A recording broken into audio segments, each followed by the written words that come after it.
할렐루야. 4월 8일 월요일입니다. 열왕기상 2장 36절부터 끝절 46절까지 말씀을 읽고 은혜 나누도록 하겠습니다. 왕이 사람을 보내어 시므이를 불러서 이르되 너는 예루살렘에서 너를 위하여 집을 짓고 거기서 살고 어디든지 나가지 말라. 너는 분명히 알라. 네가 나가서 기드론 시내를 건너는 날에는 반드시 죽임을 당하리니 내 피가 네 머리로 돌아가리라. 시므이가 왕께 대답하되 이 말씀이 좋사오니 내 주 왕의 말씀대로 종이 그리하겠나이다 하고 이에 날이 오래도록 예루살렘에 머무니라.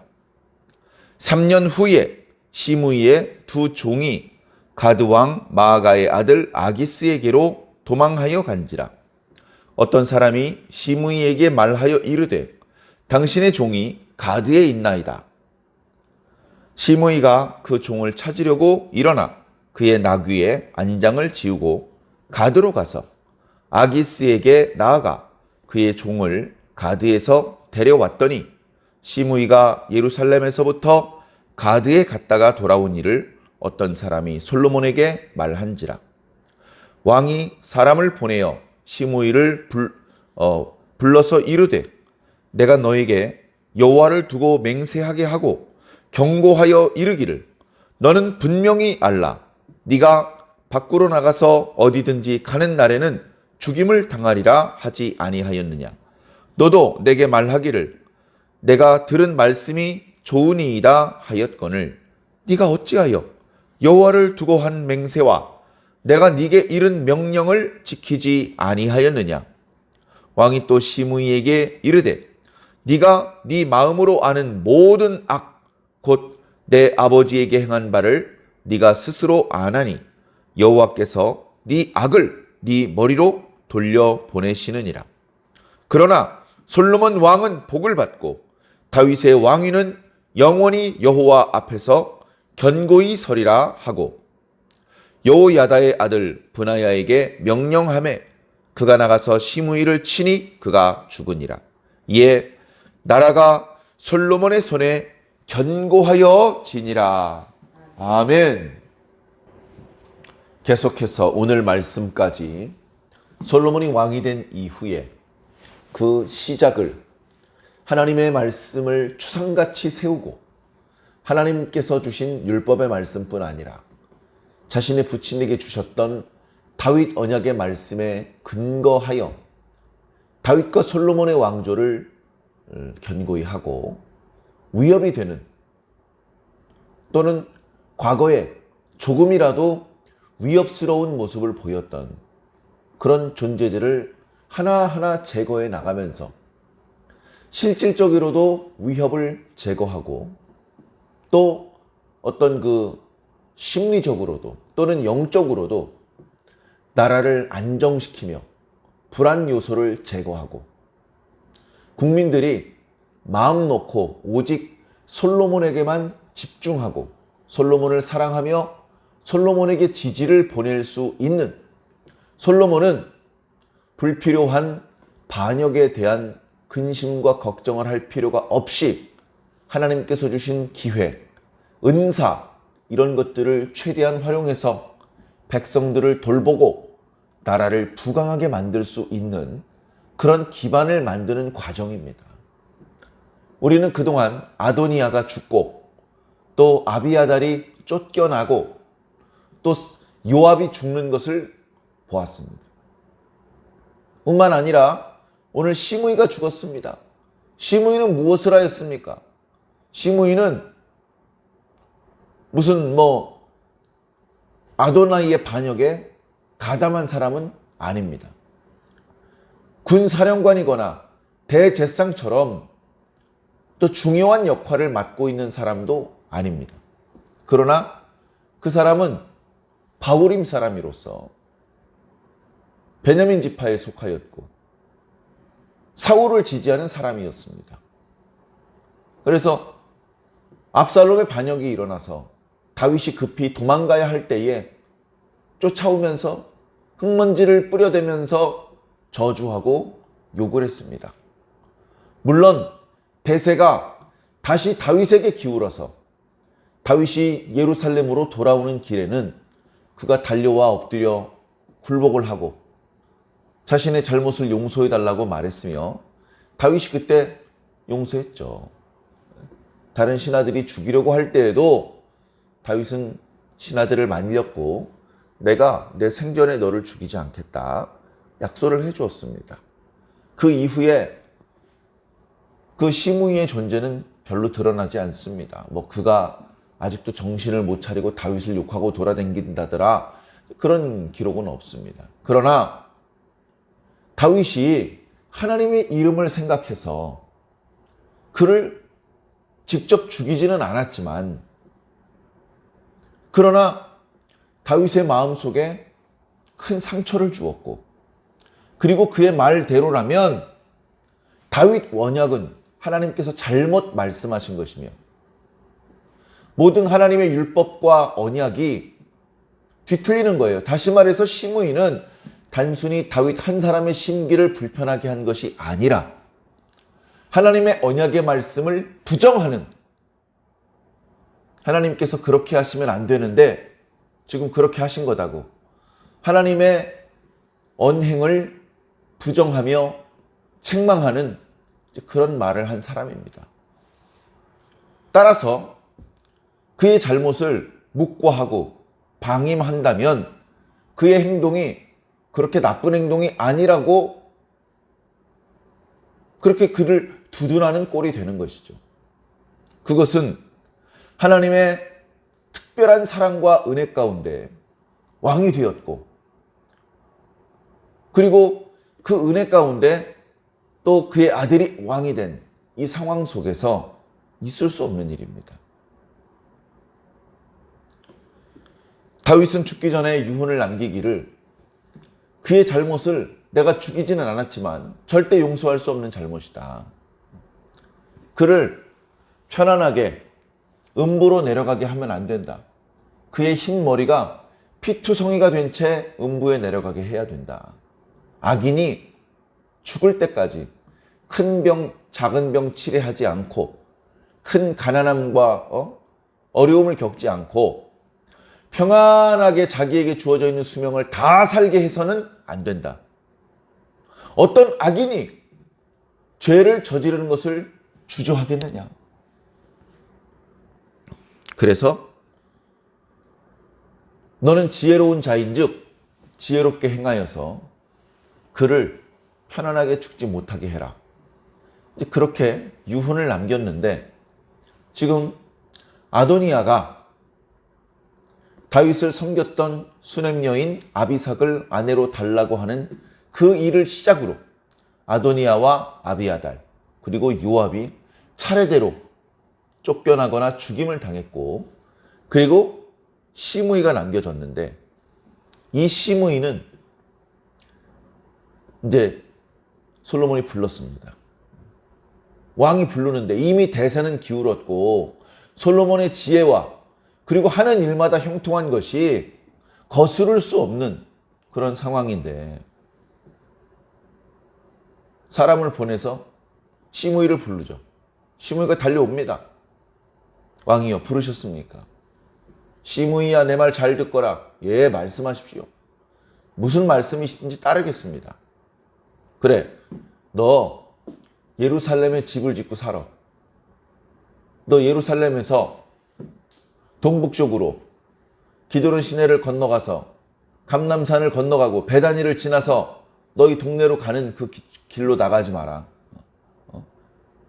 기드론 시내만 건너가도 넌 죽은 목숨이야. 네 고향 그리고 네 본래 조상들한테 상속받은 그 토지 너의 재산과 기득권이 있는 바울임으로 가지 말고 예루살렘에서 살아라. 그러면 불미스러운 일은 없을 거야. 그렇게 했습니다. 그래서 솔로몬이 이야기했을 때 시므이가 좋다 그랬어요. 아이고 좋습니다. 아이고 저에게 자비를 베풀어 주셔서 감사합니다. 말씀하신 대로 하겠습니다. 해가지고 예루살렘으로 이사를 와서 삽니다. 사실 예루살렘은 큰 도성이 아니에요. 가로 세로가 뭐 1km, 1.5km밖에 안 됩니다. 어떻게 보면 조금 답답한 생활을 하는 것이 될 수도 있어요. 그러나 죽지 않은 게 그게 어딥니까? 지금 아도니아 같은 사람도 죽었는데 자기 같은 사람은 뭐 그냥 구실을 만들기만 하면 그냥 죽어야 되는 힘없는 존재인데 죽이지 않고 예루살렘 안에만 머물러 있다면 내가 널 해치지 않겠다라고 하니 감사합니다 하고 나가는 거죠. 그리고 그날로 예루살렘의 위치를 봐가지고 집을 짓습니다. 사람들이, 신하들이 말씀하신 대로 시므이가 예루살렘에 어디에 집을 짓고 있습니다. 예, 이제 집을 다 지어서 마지막으로 살림살이를 가지고 들어와서 예루살렘에 살기 시작을 했습니다. 알았다. 지금부터 잘 감시해라. 기드론 시내를 넘어가면 나한테 곧바로 알리도록 해라. 뭐 이렇게 된 것이죠. 말씀을 보니까 38절 뒷부분에 이에 날이 오래도록 예루살렘에 머무니라. 이렇게 말씀하고 있어요. 아이고, 악인이 금방 벌을 받는 줄 알았더니 아이고, 오래오래 사네. 오래오래 살아. 이건 좀 아닌 것 같은데. 근데 그 뒤에 말씀을 보면 3년 후에라고 말하고 있습니다. 길어야 3년이에요. 시므이가 벌을 받지 않고 편안하게 지낸 것은 3년입니다. 악인이 벌 받지 않고 오래 살 수 있는 기간은 그렇게 길 수가 없어요. 자, 어떤 일이 발생했느냐 하면 시므이에게 종이 둘이 있었는데 도망갔어요. 자, 시므이의 종은 어디 있느냐? 지금 예루살렘에 들어와서 같이 살고 있는 게 아닙니다. 예루살렘에는 시므이만 살고 나머지 가족들이나 그리고 자기 집의 그 땅을 이렇게 경작하고 이렇게 일을 하는 일꾼들은 바후림 지역에 그냥 있는 거죠. 그러다 보니까 종들이 도망쳤는데도 금방 알아채지 못하고 한참 후에 누가 알려줍니다. 당신 집에 종들이 도망쳤어. 내가 이렇게 좀 소문을 들어보니까 가드 지방으로 도망쳤다는구만. 이런 괘씸한 놈들.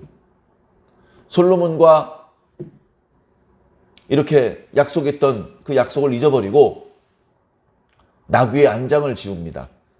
안장을 지운다는 것은 나귀 위에 걸터앉기 좋게 한다는 의미도 있고 그 안장에 먼 여행길에 왕복할 때 필요한 여러 가지 물건들, 뭐 식량부터 시작해서 그런 것들을 준비한다는 것이죠.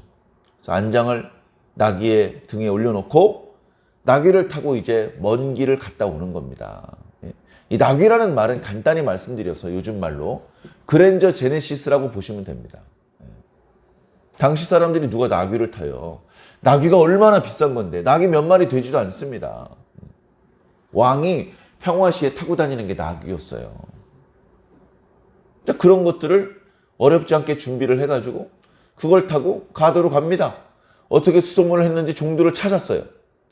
그리고 데려다가 고향에다가 보내놓고 자기는 다시 예루살렘 집으로 돌아옵니다.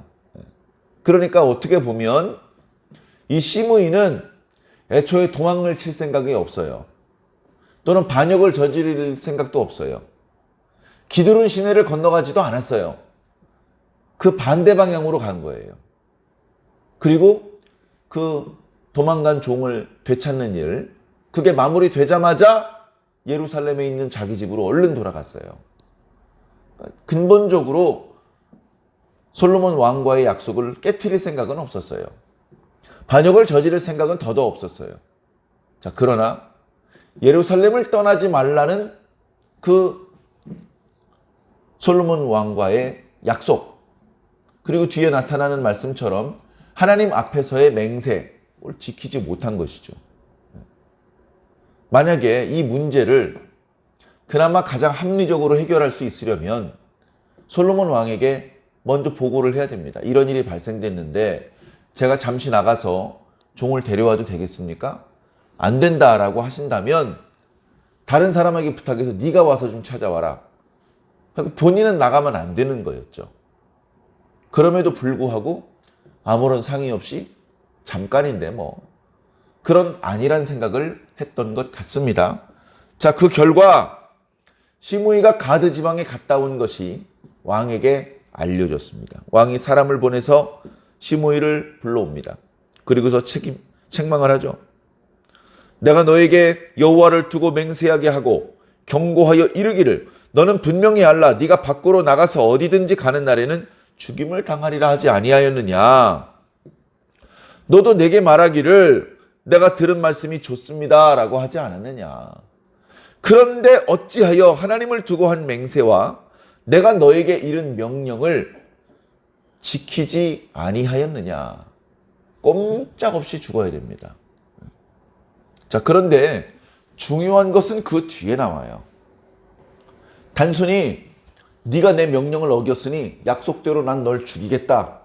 이렇게만 말하지 않아요. 시므이가 죽는 이유는 단순히 말도 안 되는 솔로몬의 명령. 왜 그런 명령을 내렸습니까? 왜 그런 내용으로 하나님의 이름으로 맹세를 했습니까? 이해가 안 되는 그 명령을 어겼기 때문에 죽는다. 이게 아닙니다. 정말 시므이가 죽는 이유는 그 뒤에 다시 말해서 44절과 45절에 나타납니다. 네가 네 마음으로 아는 모든 악, 곧 내 아버지에게 행한 바를 너 스스로 잘 알지? 너 우리 아버지 압살롬의 반역으로 도망갈 때 너 우리 아버지 쫓아다니면서 욕했잖아. 너는 사울을 지지한다고 말했잖아. 다윗이 왕이 된 것은 마땅한 일이 아니라고 말했잖아. 그때 했던 네 모든 악한 행동들, 하나님께서 그 모든 악을 네 머리로 돌리신다. 다시 말해서 내가 너를 지금 죽일 건데 네 죽음에 대해서는 나에겐 책임이 없다. 내 군대 장관 브나야의 책임도 없다. 그냥 네가 네 잘못 때문에 죽은 거다. 알겠느냐? 이렇게 얘기를 합니다. 자, 너는 네 죄 때문에 처참하게 죽겠지만 45절 그러나 솔로몬 왕은 복을 받고 그러나 다윗의 왕위는 영원히 여호와 앞에서 견고할 것이다. 그러니까 시므이를 죽이는 거 그냥 심심하니까 힘없는 백성 한 명 쳐 죽이는 게 아닙니다. 이 행동은 다윗의 왕조를 하나님 앞에서 견고하게 만드는 행동인 거예요. 이 행동을 왜 하냐고, 왜 그렇게까지 하냐고 누가 말할 수 있습니까? 이건 하나님의 명령입니다. 시므이를 죽여서 왕조를 견고하게 하는 것이 하나님의 명령이고 하나님의 뜻이고 하나님의 방법인 겁니다. 그걸 아직도 모르는 사람이 있어요. 지금 그때로부터 3000년이 지났는데 아직도 모르는 사람이 있어요. 왜 그렇게까지 했디야? 공포정치구만, 공포정치. 말 안 들으면 다 죽인다는 그런 사인을 백성들한테 보내고 있잖아 지금. 아유 무서워라. 왜 그런디야? 하나님을 빼고 계산하면 그렇게 말할 수 있겠죠. 그러나 이건 하나님의 뜻이고 하나님의 방법입니다. 그래서 군대 장관 브나야를 명하여서 그를 죽게 합니다. 피투성이가 된 채 음부에 내려가게 된 것이죠. 그리고 그 뒤에 이어지는 말씀. 이에 나라가 솔로몬의 손에 견고하여지더라. 그 누구도 흔들 수 없는 강력하고 견고한 나라가 되는 겁니다. 야야야 너 그만둬. 너 말고도 왕 될 사람 많아 라고 말할 수 없어요. 이제 솔로몬 말고는 이스라엘을 다스릴 수 있는 정통성과 지혜와 권세와 능력을 가지고 있는 존재가 없습니다. 솔로몬을 욕하고 비난하고 솔로몬이 왕이 된 것을 싫어하고 하나님께서 다윗과 솔로몬을 두둔하는 말씀을 하는 것을 거부하는 그런 사람은 이제 없는 것이죠. 그러니까 이 솔로몬의 나라는 점점 더 견고해지고 있는 것입니다. 솔로몬의 나라가 견고해지는 것이 하나님의 뜻입니다. 하나님의 뜻, 하나님의 큰 그림. 나라가 견고해지면 뭐가 좋습니까? 자, 이렇게 하나님의 뜻을 거부하고 부정하는 그 존재들이 사라지면 하나님과의 관계가 건강해집니다. 솔로몬의 나라가 견고해진 것은 막강한 군사력 때문에, 막대한 재정 때문에 그런 것이 아닙니다. 하나님과의 관계가 더 끈끈해지고 돈독해지고 원만해졌기 때문에 나라가 견고해진 것입니다. 하나님과의 관계가 좋아졌다는 뜻입니다. 하나님과의 관계가 좋아지면 이제부터 하나님의 일을 할 수 있습니다. 이제부터 놀고 먹으려고 견고해진 게 아니에요. 이제부터 하나님의 일을 할 수 있는 것입니다. 그 일은 뒤에 나옵니다만 성전을 건축하는 일입니다. 그리고 그 성전을 중심으로 온 백성이 하나님을 진실하게 섬기는 것입니다. 솔로몬의 아들 르호보암이 솔로몬보다 더 지혜롭고 더 겸손하고 더 하나님께 충성스러웠다면 다윗과 솔로몬의 왕조가 르호보암 대에서 더 견고해졌을 것입니다. 하나님께서 주변 나라들을 모두 복속시키시고 이스라엘 나라를 아수르나 바벨론, 페르시아만큼이나 강력하게 만들며 그 영향력이 온 세계를 향하여서 뻗어나갈 수 있도록 하나님께서 일하셨을지도 모릅니다. 성전 지었으면 됐지 더 할 일 뭐가 있어? 왜 없습니까? 많이 있습니다.